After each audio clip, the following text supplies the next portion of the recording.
Hello மக்களே, எல்லோரும் எப்படி இருக்கீங்க? நல்லா இருக்கீங்களா? இன்றைக்கி என்ன வீடியோனா, கருணக்கிழங்கு புளிக்குழம்பு இது எப்படி வைக்கிறதுன்றதை பார்க்கலாம். வடை சட்டியில் எண்ணெயை ஊற்றிட்டு எண்ணெய் காஞ்சதுக்கப்புறம் கடுகு போட்டுருங்க. கடுகு நல்லா பொரிஞ்சதுக்கப்புறம் வெந்தயத்தை போடுங்க. லைட்டாக ப்ரௌன் கலரில் வரும்போது கருவேப்பிலையை போட்டிங்கன்னா நல்லாயிருக்கும். அதுக்கப்புறம் வெங்காயம் குட்டி குட்டியாக கட் பண்ணி வச்சுக்கோங்க. சின்ன வெங்காயம், தக்காளி குட்டி குட்டியாக கட் பண்ணி வச்சுக்கோங்க. உங்கள் தேவைக்கு ஆள் நிறையா இருந்தீங்கன்னா அதுக்கு தகுந்த வெங்காயம் தக்காளி போடணும். ஆள் கம்மியாக இருந்தீங்கன்னா ஒரு 10 வெங்காயம் இந்த மாதிரி போதும். 2 தக்காளி பழம் போதும். இப்போ வந்துட்டு இது நல்லா பொரிஞ்சதுக்கப்புறம் வெங்காயத்தை போட்டு அதை நல்லா வதக்கணும். வெங்காயம் வதங்கினதுக்கு அப்புறமா தான் நீங்கள் தக்காளியை போடணும். ஏன்னா ரெண்டும் ஒன்றா போட்டால் வதங்காது.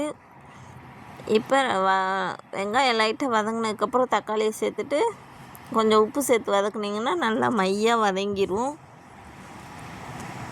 வதங்கினதுக்கப்புறம் ஒரு லெமன் சைஸ் அளவு புளியை எடுத்து கரைச்சி வச்சுக்கோங்க. இதுக்கு முன்னாடியே நம்ம கருணக்கிழங்கை குக்கரில் போட்டு ஒரு 2 விசில் விட்டு வேக விட்டு எடுத்து வச்சுக்கோங்க. அதாவது கருணக்கிழங்கு ரொம்ப மையாகவும் வெந்திருக்கக்கூடாது, ரொம்ப கெட்டியாகவும் இருக்கக்கூடாது. ஒரு மீடியம் அளவில் இருக்கணும்.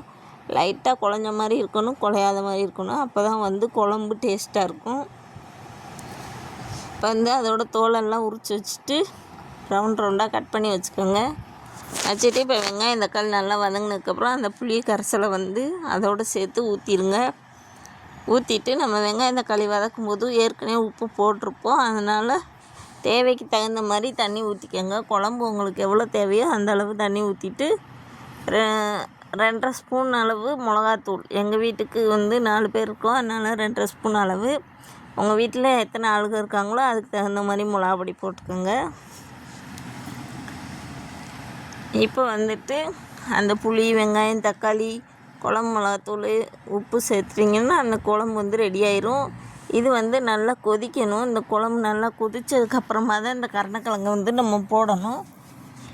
அந்த கருணக்கிழங்கை போட்டிங்கன்னா நல்லா குழஞ்சிருக்கும். அந்த கருணக்கிழங்கும் இந்த குழம்போடு சேர்த்து வேகும்போது நல்லா டேஸ்ட்டு சூப்பராக இருக்கும்.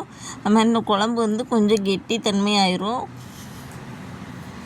அப்போ பார்த்து நீங்கள் இந்த குழம்பு ஆஃப் பண்ணிங்கன்னா கருணக்கிழங்கு புளிக்குழம்பு ரெடி ஆயிரும். சூப்பராக இருக்கும் இந்த குழம்பு.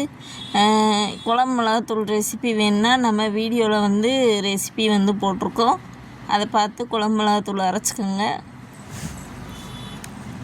நம்ம சேனலை பிடிச்சிருந்தா ஒரு லைக் பண்ணுங்கள், சப்ஸ்கிரைப் பண்ணுங்கள், ஆல் பெல்லை கிளிக் பண்ணுங்கள். அப்போ தான் எனக்கு தெரிஞ்ச சமையல் வீடியோ, தையல் வீடியோ இதெல்லாம் நான் போஸ்ட் பண்ணிகிட்ருக்கேன். உங்களுக்கு தேவைப்படும் போது அதை யூஸ் பண்ணிக்கலாம். உங்களுக்கு தேவையில்லைனாலும் மற்றவங்களுக்கு இது போய் சேரும். நீங்கள் ஒரு லைக்கும் சப்ஸ்கிரைப் பண்ணிங்கன்னா நிறைய பேர் பார்க்குறதுக்கு அது உதவியாக இருக்கும்.